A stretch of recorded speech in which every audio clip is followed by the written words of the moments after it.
How you doing, man? Good. Good. Where are you from in the States? I'm from San Francisco Bay Area. Where are you from? I live in Miami now. Oh, Miami. Where were you from? New York and Connecticut. New York and Connecticut. Cool. Can I talk to you for a moment? What do you want to talk about? You know what? Islam, of course. What do you want to talk about? Okay, well, I want to talk about the crescent moon. What's your stance? What do you stand for? I'm Christian. All right. Okay. Just wanted to ask you about the crescent moon on the top of the mosque. Have you ever wondered what that is for? Yeah, no, that's we were talking about the crescent moon in Islam. That's kind of that's an alteration, right? Yeah, that's not part of Islam. That came in during the Ottoman Empire. Really? But why would Islam accept it though? Even if it has a because the Ottoman Empire had Constantinople, right? They conquered, and the Constantinople was designated to the Diana, the moon goddess, right? So why would you take the symbol of? Well, I personally believe that's when the corruption started beginning. That's when I believe that Muslims stopped practicing Islam the way it's supposed to be practiced. When did the Ottoman Empire start using that symbol? What century? I'm not necessarily about. Sure. But because the thing is, Islam is a religion of no symbols. We don't believe in having. Yeah, but you have the crescent moon there. Yeah, but that's not at the time of Prophet Muhammad. That was never there. That came way after. Okay, well, look, it's not there for like a few years or something. It's there for centuries, right? And also because here's why I'm really asking the question. Sneako, you want to know why the crescent moon is there, right? You said you know, right? No, I was just learning about that. Okay, yeah, we were just talking about it because I want you to just at least understand what that is. Okay. Because the thing is, he's saying that came from the Ottoman Empire when they conquered Constantinople. They took the symbol of the city, which is the emblem of the city that was designated by the Romans, right? Yeah. So if the thing is that symbol was with Islam from the beginning, because let me finish. The reason is because Quraysh used to, their main deity of Quraysh was Hubal, and he had the crescent moon. He was the moon god of Arabia. And the moon god, Sinai desert, Sinai, it's all connected to Sinn, which is the god, Sin is the moon god from Mesopotamia times.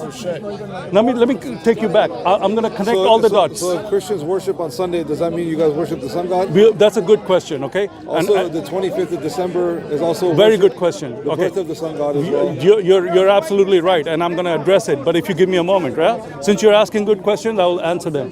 Sneako, are you going to walk away, man? Wash my hands. All right, Kuka, come back. All right, buddy. I'm a security, so I have to say that. Oh, you're his security. The security, you left him. Wow. Oh, wow, he just walked away. Wow. One guy walks away, and then the other guys follow him. They all follow each other. So he just walked away, and he said, I'm his security. He walked away. And he asked me, about the Christmas and about Sunday worship. And I was just about to answer because Monday is their day of the moon. And Monday is when the Quran came down. Monday is when the Ramadan started. And they walked away. I'm going to catch up with him. He said, I'm going to come right back. Let's see if he does. Yeah. He's run Now away. we're in Dash, you know what it is. Yeah. All right.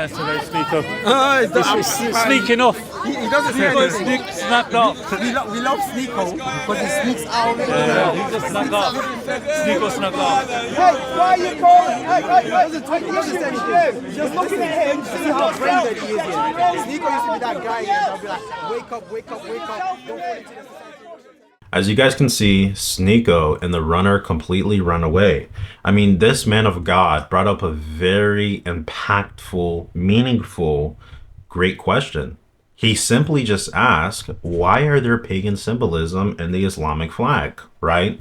So if you guys aren't aware, I have made a video about this before, but basically in the Islamic flag, they have a crescent moon and a star. Now, if you guys don't know where that comes from, that actually originates from the Hubal god, right? The god of the moon. And before that, they actually had inspiration. The pre-Islamic pagans before Muhammad's time, they had that inspiration of the Hubal god from Princess Diana, the Greco-Roman Empire. And they had Princess Diana inspiration from Baal, that the Canaanites and the other pagan deities, whatever they used to worship. So all of this is thousands and thousands and thousands of years upon of pagan worship. That's literally what Islam is today.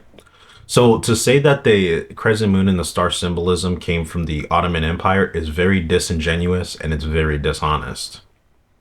So the fact that the Warner even said something like this shows that he's very disingenuous. He's not being honest about the true word of God, and he's just lying. He's literally committing taqiyya for the purpose of furthering Islam. We can see that this is not the only symbolism or the only thing within Islam that is pagan. But if we actually go through all throughout pre-Islamic Arabia, we see that Muhammad's parents and his family were all pagans. Literally, even the Kaaba stone, when they commit Hajj and they circle around their black Saturn cube in Mecca, they literally go around it just like the pagans did. The only difference is that it's a more modernized version of paganism. It's a more modernized barbaric religion. But they're still barbaric, they're still pagan, they're still satanic, and they still worship multiple gods today. Don't believe me, guys, read the Quran. Not only read the Quran, but actually look at the traditions that they practice. Because the traditions that they practice were passed down upon them through their pagan ancestors. Pre-Islamic Arabia was literally nothing but paganism. That's the reason why when you look at Muhammad and his lifestyle, he got nothing but a mixture of paganism, Christianity, and Islam, and Judaism. That's all Islam is. It's just a mixture of all of the religions that were around them at that time period. And specifically in Saudi Arabia, the main religion, though, was paganism. So to say that this was created by the Ottoman Empire is very disingenuous. But even if you claim it was created by the Ottoman Empire, like the brother in Christ was saying, why would you guys adopt that as something to symbolize Islam and your Islamic flags today? Why would you adopt that?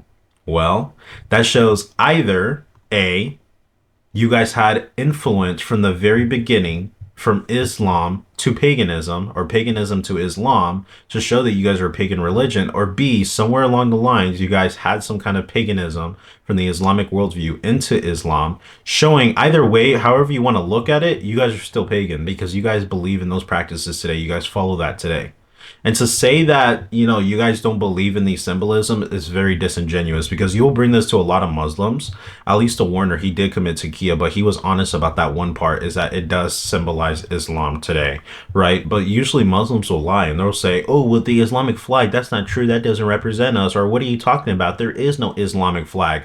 Stop lying. Stop lying because you're not fooling anybody. You're just being disingenuous. Now, how can I prove that this is actually the Islamic flag? Well, it's very simple, guys. If you guys go to Saudi Arabia, for example, or anywhere in the Middle East, guys, I mean, you'll literally see them flying this around everywhere. All the quote-unquote terrorists, extremists, they're actually real practicing abiding Muslims.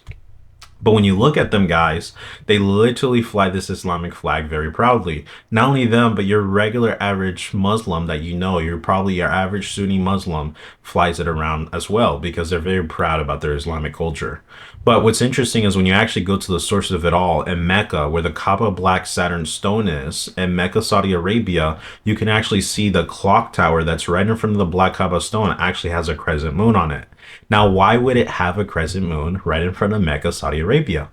Well, maybe because you guys worship a pagan deity. And what's interesting, guys, I don't know if you guys heard about this current event, but if you actually look at what happened in Mecca, Saudi Arabia, guys, a few years ago, they got flooded. I think it was just last year, actually. They got flooded so bad, locusts came out of the ground, and apparently it was a quote-unquote blessing from God. No, that's a curse from God, guys, and that's a warning to leave Islam. But basically, locusts came out of the floor, they got flooded, and it was just a really bad situation by the Black Cube. But what made it worse is that specifically, you can't even make this stuff up. The clock tower that has a crescent moon at the very top of it, search it up on Google. Don't believe me, go search it up. The very top of it, that crescent moon literally got struck by lightning. Out of all places, it specifically striked the crescent moon, deity symbolism on top of the clock tower in front of Saudi Arabia and Mecca. Now, if that's not a warning from God, guys, I don't know what is. So I say all of that to say that there is evidence for the crescent moon before Islam existed. There's evidence to show that Islam did adopt that symbolism from pre-Islamic pagan religions. There's evidence to prove that. But even if you want to lie and say that the Ottoman Empire got it out of nowhere, you guys are still pagans either way because you guys still adopt the system, you guys still adopt the symbolism, you guys still adopt the practices today in your modern day religion. Whether it was before Islam was created or in the process of it being created, you guys still adopt that today, 2024. So therefore, you guys are pagans. Learn history though, because we can actually see that Muhammad just stole these from the tribes that came before him. But let me know what you guys think about this in the comments below. What do you guys think about the paganism in Islam? Do you guys think it exists, or do you guys think it doesn't exist? I hope you guys enjoy, and please don't forget to subscribe, turn on notifications, smash that like button, and I hope you have a very blessed weekend.